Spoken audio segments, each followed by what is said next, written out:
welcome back to my kitchen, and today I'm going to share with you my recipe for a traditional pickling spice. This is going to be a big batch recipe because it's time for canning season. Cucumbers are starting to come out of the garden and you're going to need pickling spice. Let's go see how this all comes together.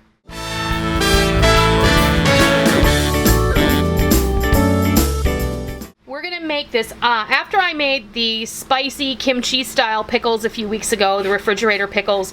I'll leave a link to that in an iCard above and down below in the description box. I mentioned if you guys wanted to see me make a traditional pickling spice to leave a comment. So many of you wanted to see it, so here I am today, and we're gonna be making this traditional pickling spice.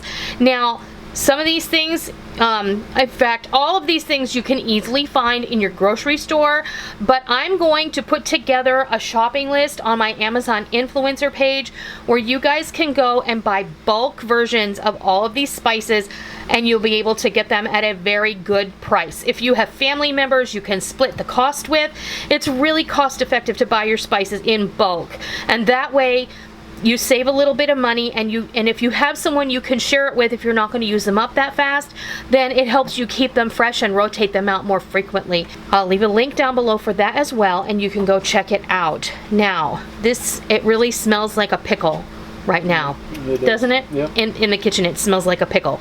So this is a very traditional pickling spice, and there are 5 things here that you don't want to leave out.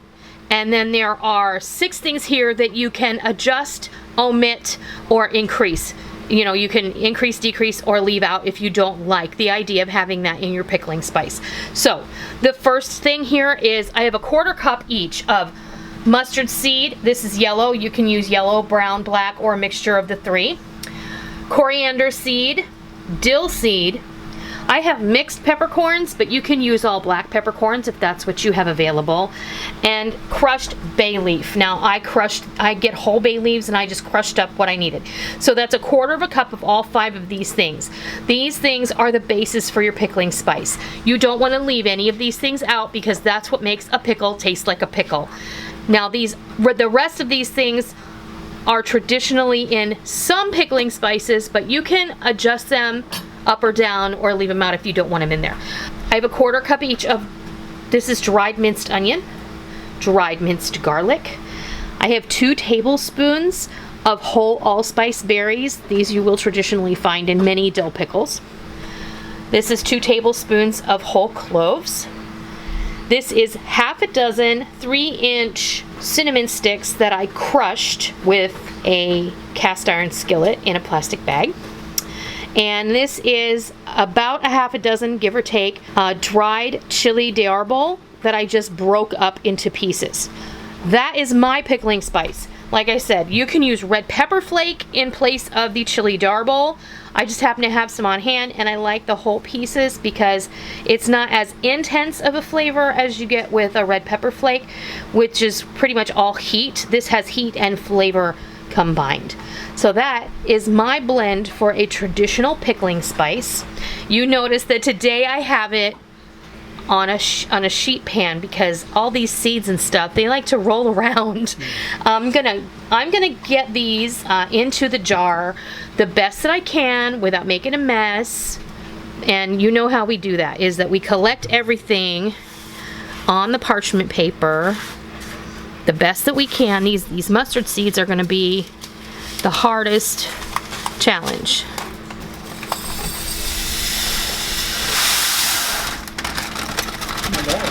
I didn't do too bad, did I?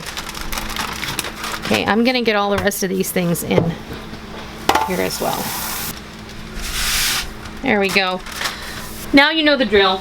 I have a lid and a ring or plastic lid, but I'm all out of those. I need to order some more. And we're gonna give this a good old-fashioned shake.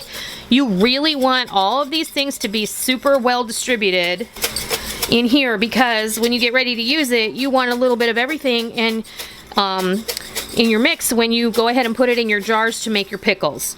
I wish you could smell this, because it seriously smells amazing. It smells like a dill pickle. And we're going to be making some very soon in another video, so stay tuned for that. This is how I make my traditional style pickling spice. And how easy was that? I will leave a link down below to the list on my Amazon influencer page where you can find all of the ingredients that went into this pickling spice, and you can get them that way if you like. I'm also going to be posting a recipe on my website. You'll also be able to get a link to that down below, and I usually always post in the very first comment below the video, so you can look for that. I hope that you enjoyed today's video. I hope that if you have a garden that is just producing a lot of bounty and you're starting to reap the rewards of that bounty, I hope that you give this pickling spice recipe a try. I hope that you're getting excited about all of that, because I always thought it was a lot of fun. Now this year we don't have a garden because we're giving it a rest, and we're kind of going to regroup, mow down, and move on next year. I hope you enjoyed this video, and if you did, please consider giving me a thumbs up.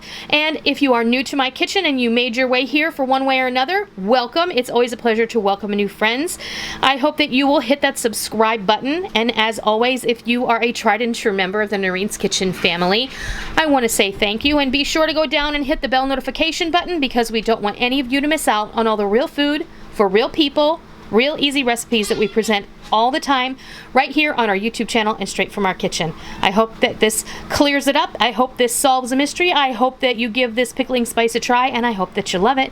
And until next time, I'll see ya.